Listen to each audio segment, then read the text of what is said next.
Bismillahirrahmanirrahim. Rabbitu billahi rabba wa bil islami dina wa bi Muhammadin nabiyya wa rasulullah. Assalamualaikum warahmatullahi wabarakatuh. Hai adik-adik yang dirahmati Allah Subhanahu wa taala, apa kabar semuanya? Semoga saja kesehatan kalian selalu terjaga ya. Di sini saya akan memberikan materi pembelajaran kepada adik-adik melalui video ini supaya adik-adik punya waktu libur di rumah tidak terbuang sia-sia, ya kan? Ya, jadi yang menjadi pembahasan kita hari ini yaitu tentang teks laporan hasil observasi. Yang dimaksud dengan teks laporan hasil observasi adalah sesuatu yang didasarkan pada hasil kegiatan observasi. Kegiatan observasi, adik-adik perlu tahu bahwa kegiatan hasil observasi itu merupakan kegiatan pengumpulan data atau informasi, memiliki pengamatan secara langsung di lapangan.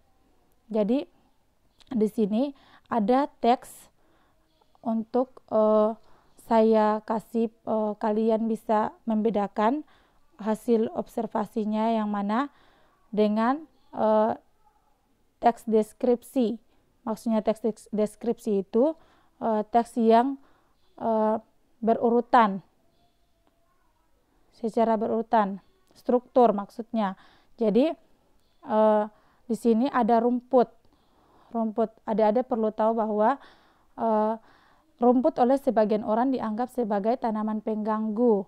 Bahkan rumput dianggap merugikan karena menyerap nutrisi yang seharusnya diserap oleh tanaman lain.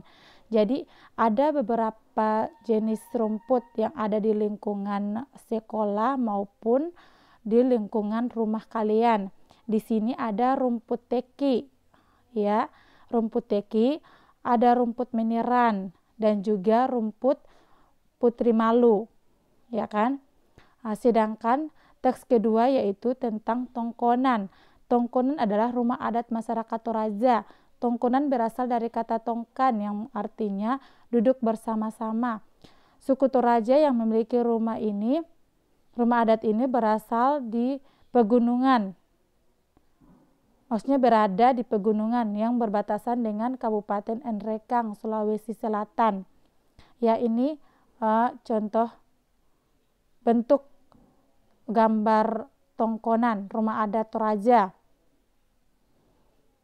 Jadi perbedaan teks laporan hasil observasi dan teks deskripsi, yaitu teks laporan hasil observasi itu menjelaskan objek secara umum, bersifat umum, ya kan?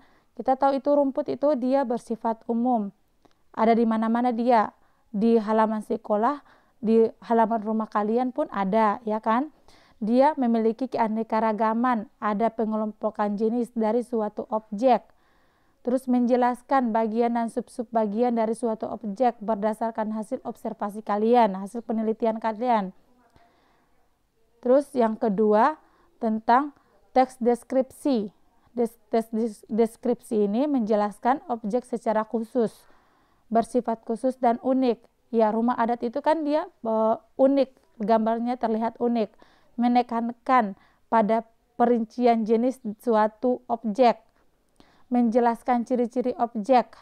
Jadi pasti kalian menjelaskan kepada hasil laporan observasi itu ciri-cirinya rumah adat itu seperti apa, seperti ini, ya kan?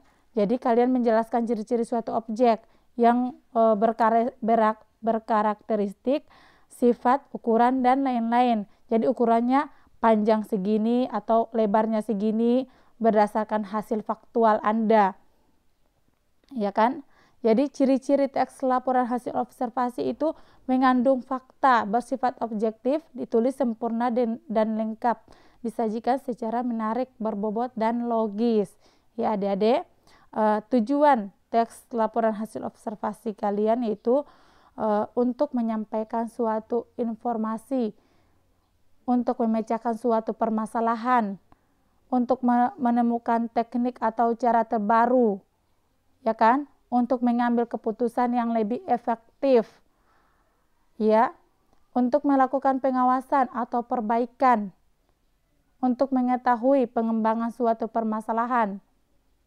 Jadi kalau macam suatu informasi, menyampaikan suatu informasi macam rumah tongkonan itu, kalian harus memberikan informasi bahwa di daerah Toraja ini memiliki rumah adat yang berasal dari kata tongkonan, ya kan, tongkon. Jadi dia mempunyai arti yaitu duduk bersama-sama. Jadi dia unik kan, rumahnya itu unik. Jadi fungsi teks laporan hasil observasi kalian yaitu melaporkan tanggung jawab sebuah tugas dan kegiatan pengamatan, menjelaskan dasar penyusunan, kebijaksanaan, sarana untuk mendokumentasian, dan sebagai sumber informasi terpercaya. Ya adik-adik. Jadi saya rasa mungkin sampai di sini saja pembahasan kita kali ini. Nanti kita ketemu di lain waktu dengan materi yang berbeda. Sampai di sini, wabillahi taufiq wal hidayat. Wassalamualaikum warahmatullahi wabarakatuh.